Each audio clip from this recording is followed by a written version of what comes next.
السلام عليكم ورحمة الله وبركاته. أهلا بكم في فيديو جديد. الفيديو ده عبارة عن هنتكلم عن موضوع مهم لأغلب طلاب الكمبيوتر ساينس، سواء كنت في حاسبات أو أي حاجة ليها علاقة بالمجال، أو كنت سيلف ليرنينج. أنت طبعا كالمعتاد بنتعلم إزاي بنشوف أساسيات البروجرامينج، ثم مرورا بمراحلها المختلفة، ثم بنتعلم فريم ورك معينة لتراك معين، وربنا بيكرم ونشتغل بيها يعني. طيب قليل مننا جدا اللي بيبدأ يفكر طيب أنا كده ما أنا هتعلم كل الكلام ده، طب ما استخدمه ابني بيه الابلكيشن بتاعي، وكده كده فريم ورك هتسهل الدنيا دي. ولكن محتاج اشوف طب الفريم ورك بتساعدني ازاي. محتاج ابيلد الموضوع فروم سكراتش من الزيرو، ما استخدمش اي فريم ورك او ميثودز جاهزه او لايبريز جاهزه غير الموجوده في البيلت ان اللغه نفسها. طيب قليل كده زي ما قلت اللي بيعمل. طيب احنا في السلسله دي احنا عاملين سيستم مستشفى، هنبدا بيها واحده واحده، كذا فيرجن 1 النهارده ان شاء الله، بعد كده فيرجن 2. سيستم المستشفى ده حابب اقول يعني الميزات الرئيسيه فيه. هو يعتبر بروجكت بسيط في كفيرجن 1، ولكن هو بدايه لانطلاقه باقي الفيرجنات. يعني فيرجن 1 هيتكلم عن ان انا بعمل تسجيل دخول بسيط للسيستم، بضيف بعض الداتا عندي، شويه من الريليشن معينه، عندي طريقه تخزين مختلفه، بستخدم مثلا الفايل هاندلنج، مفيش داتابيز. شفت حاجه جديده رحت قريت عنها يعني وطبقتها، ولقيتها حاجه كويسه جدا يعني تشتغل ازاي. عرفت كل ده نعرفه دلوقتي. يلا بينا، بسم الله الرحمن الرحيم.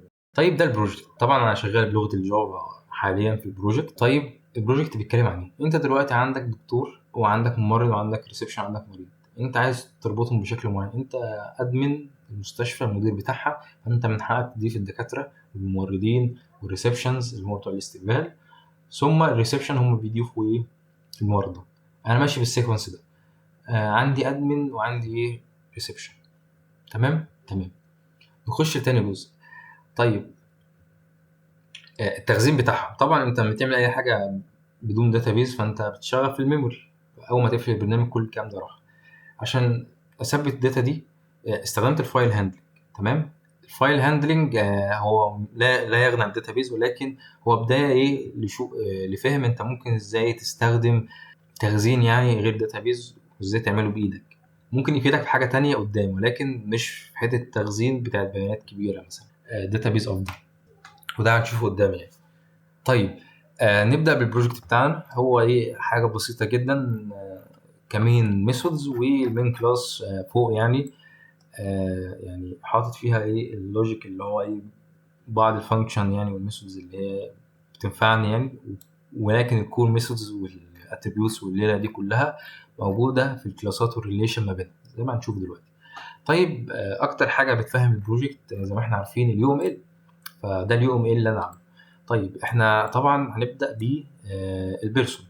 البيرسون ده هو شخص فيه جميع الصفات المشتركة ما بين البيشنتس والامبلويز. طيب البيرسون فيه زي ما انتم شايفين كل الاتريبيوتس دي. الامبلوي بيكستند منها، والامبلوي بيكستند منه 3 انواع من الموظفين: الادمن والنيرس والريسبشن. كل ده طبعا ليهم رول معينه وفيه ريليشن معينه بتربطهم مع بعض. ايا كانت الريليشن. مثلا الادمن يقدر يضيف نيرس، ولكن لما فيش نيرس الادمن حياته لا تقف عليه. فدي علاقه اجريجيشن مثلا. الريسبشن نفس الفكره ما بينه وبين الادمن، وهكذا مع الدكتور. طيب الامبلوي من صفاته ان هو ليه ديبارتمنت. الديبارتمنت ده انا ممكن اعمل ستريك ديبارتمنت واحط، ولكن فكرت طيب الديبارتمنت ليه اسم وليه عدد موظفين، فهو الاسم بتاعه مثلا مثلا فارماسي، مثلا قسم الصيدله، وعايز اعرف كمان عدد الامبلويز اللي فيه، فانا ببعت اوبجكت يعني في المعلومات دي للامبلوي بتخزن عندي. تمام تمام. طيب في برضو ريليشن ما بين الريسبشن والبيشنت. طبعا بالمناسبه عشان تعمل حاجه شبه دي يوم بدل ما تقعد بقى تعمل مثلا عوورد، لو انت يعني حاجه صعبه جدا، في اكستنشن او بلجن موجوده في انتليجي بتنزلها، بتقعد تكتب، بتاخد الكود بتاع الكلاسز وتشيل منه البادي وتعمله زي اليوم وتعمل ريليشن مثلا في الاخر بنفس الطريقه دي كلها، هتلاقي الريليشن بتتظبط معاه. يعني احنا لو اتكلمنا قلنا ان الادمن او الادمنز يعني ليهم علاقه اجريجيشن مثلا مع كل من الدكتور. هنكتب مثلا الدكتور اهو، فهتلاقيه رسم لك خط كده ايه يمثل علاقة ايه الاجريجيشن، وهكذا وهكذا. فده كان مثال حبيت اقوله لكم يعني. نبدأ بقى ايه نشوف البرنامج بتاعنا شغال ازاي. دلوقتي في سيستم لوجن بسيط عامله، هو يعني بسيط جدا. بتحط اليوزر نيم والباسورد بتاعك. هو حاليا ان انا بخزن في ترتيب ملفات البروجكت في الريسورسز بتاعتي، اللي هو ايه الادمن اكونت او ايه ريسبشن اكونت. انا اللي حاطط اكونت معين، لو لقاه خلاص تمام بيبدا يعمل ترو ويبدا يسجل دخول عندي. طبعا الكلام ده بسيط. انت في العادي انت اللي بتعمل ساين اب، وبعد كده ايه بتحط كل الداتا بتاعتك بالباسورد بتاعك. بعد كده الداتا دي بتتخزن عندك، ثم بتعملها اكسس تعمل بيها لوجن. حلو الكلام. وطبعا الباسورد ما ينفعش يبقى كده، لازم يكون متشفر عشان سكيورتي وكل الكلام ده. طالما هو فيرجن 1 انا اتكلمت فيه، فده هنسيبه لفيرجن 2، وهقول في اخر الفيديو عن فيرجن 2 ده هيكون عليه. في البدايه فيرجن 1 ده هو تيست الحاجات المبدئيه اللي هتكون جايه، وانطلاقه بعد كده ان في داتابيز ان شاء الله هنيجي لوقتها. طيب احنا اتكلمنا عن ان انا بعمل لوجن، فانا خلاص يعني هعمل لوجن مثلا واحط اليوزر نيم والباسورد بتوعي كما انا عارف. عملت الكلام ده كله، فانا عايز اضيف دكتور مثلا. فانا ممكن الخطوه الصح ان انا بشوف الدكاتره عندي مين، عشان موضوع الاي دي ده لو في مشكله هيوقف البرنامج مش هيضيف. فهنحتاج نعيد من الاول تاني، نخش نختار يعني وكده. فاحنا هندي اي دي مثلا كبير شويه، فاحنا هنقول مثلا عندنا دكتور اسمه جلال مثلا، والمكان بتاعه مثلا في القاهره مثلا، وهو مصري. دي اختصارات يعني للكلام ده. وفي ايرور دلوقتي هيحصل، يعني مثلا هو قسم الصيدله، هديك ايرور دلوقتي جميل للديبارتمنت. الاختصار بتاعه غلط. تمام. وفي مشكله برضو هتلاقيها في الادرس. ليه؟ عشان انا حاطط رينج معين اشتغل بيه. ليه؟ عشان اعمل كده يعني وتكون بيست براكتس يعني. فهي تبقى افضل حاجه، لانه هو زي بتعمل داتا تايب ليه رينج معين انت ايه بتاخد منه. علشان ما تعملش اي حاجه في اي حاجه السيستم بتاعك يقبل كله، لا لازم ممكن تحدده بانام مثلا داتا تايب معين انت بتستخدمه. فدي اختصارات المدن، ودي اختصارات الديبارتمنت، ودي اختصارات ايه الدول او الناشوناليتي. تمام كده. ده البروجكت لحد الان يعني. وبرضو عامل كلاس للاوردر عشان احط للمريض بتاعي اوردر معين. طبقا للاوردر ده لو هو اعلى فهو بيجي في الاول، فده يمثل الاولويه الاعلى وهكذا. طيب برضو حابب اتكلم عن حاجه كمان. بالنسبه للتخزين، حابب اتكلم عن التخزين. لما بحس في موضوع اللي هو اغلب الحاجه بتشتغل بريبوزيتوري، بمعنى ان انت عندك ما بين الداتابيز او ما بين الحاجه اللي بتخزن عليها وما بين الميموري بتاعتك او الكود بتاعك او اللوجيك، لازم يكون في حاجه في النص. لازم الحاجه تيجي على المكان الوسيط ده عشان تقدر تتعامل معاها. بعد كده ترجع على المكان الوسيط، بعد كده تتخزن في الفايل او الداتابيز او ايا يكن. فالريبوزيتوري هو اللي بيعمل الحاجه دي. فهو انترفيس بيحدد لك انت هتخزن ايه، او انت هتعمل ريتريف ايه، او هتعمل كولكت داتا ايه.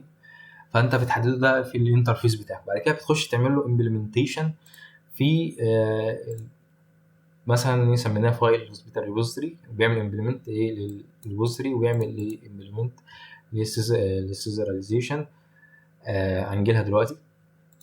فدي الاتريبيوتس الرئيسيه ان انت بتعمل اري ليست لكل حاجه هتستخدمها، عشان هي برايفت وهتستدعيها بميثود. تمام. لو انت سالت نفسك انا ليه حاطط اي دي هنا، انا حاطط اي دي هنا عشان لو غيرت في الكلاس او في لوجيك معين في الميثودز، لما اجي اعمل رن تاني ما يحصليش ايرور. بيحصل مشكله معينه لما انا بحول الكلاس لبايت ستريم ثم يتخزن على فايل. المشكله دي بتحصل لان انت بيدي اي دي راندوم، فانت هلاقي ان في حاجه حصلت فالاي دي ده راح مثلا. لا بثبته بهذه الطريقه يعني، عشان لو انا عدلت في اي لوجيك في اي حاجه من هنا كده ما يحصلش اي مشكله. فتمام تمام، انا بعمل امبلمنتيشن لكل الكلام ده كله. تمام تمام تمام. ومستخدم اوبجكت او بوت ستريم، ان انا بحول الاوبجكت لزيرو وانز، وبعد كده بخزنه هذا الشكل، والعمليه ما اجي اعمل ريد بيعكس العمليه. تمام تمام. وبعد كده بيلود كل الكلام ده كده في الميموري بتاعتك لما تيجي تستدعيه. طيب الكلام ده بنشوفه فين؟ في المين. بنخش على المين فانكشن بتاعتي، هتلاقيني مثلا انا هنختار اي حاجه مثلا من دكتور مثلا، فاحنا نشوف بس مثلا نخش على ادمن، ثم مثلا نخش على هنا مثلا مثلا نخش بقى على الدكتور. هتلاقي مثلا انا عملت الدكتور مثلا، عملت منه اوبجكت وعملت الريليشن، يعني ان الادمن هو اللي بيضيف، وبرضه نفس الفكره الديبارتمنت جاله الدكتور المعين ده بيتسيف عنده. بعد كده بعمل ريبوزيتوري دوت سيف. في كل مره برن يعني، او في خلال البرنامج انا بسيف كل عمليه بعملها. تمام تمام. في بدايه البرنامج لما اجي اشغل المين بقى بيبدا يشوف اول حاجه خالص، بيعمل لها لود، بيعمل لود بقى لكل الكلام اللي موجود في الفايل عشان اقدر استخدمه تاني. طيب في بقى هتلاقي في كود شكله غريب. ده الكود ده اللي هو ران تايم جيت ران تايم. الكود ده بيحصل موجود يعني عشان لو انا حصل وقف مفاجئ لاي حاجه في البرنامج نفسه ما ضيعش الداتا اللي انا عملتها، اخر حاجه بيسيفها. ده ممكن نشوفه بعد كده يعني، ولكن ده مش مهم دلوقتي. طيب يعني كده بصينا على كل حاجه في الكود. طبعا هتلاقوا الكود ده موجود على جيت هاب مرفوع يعني في الديسكريبشن. وان شاء الله حابب اتكلم عن فيرجن 2. دلوقتي هنتكلم عن فيرجن 2. فيرجن 2 احنا هنبدا احنا بدانا في البدايه ان احنا نعمل اد ولوجن ومش عارف ايه الكلام ده بسيط. احنا محتاجين نزود ادفانسد شويه، محتاجين نعمل ابديت او يعني اديت وديليت. تمام. دي حاجه. تاني حاجه، اي باج مثلا او ايرور في اللوجيك مثلا حصل والكود بيرن في اي نقطه محتاجه تتهندل.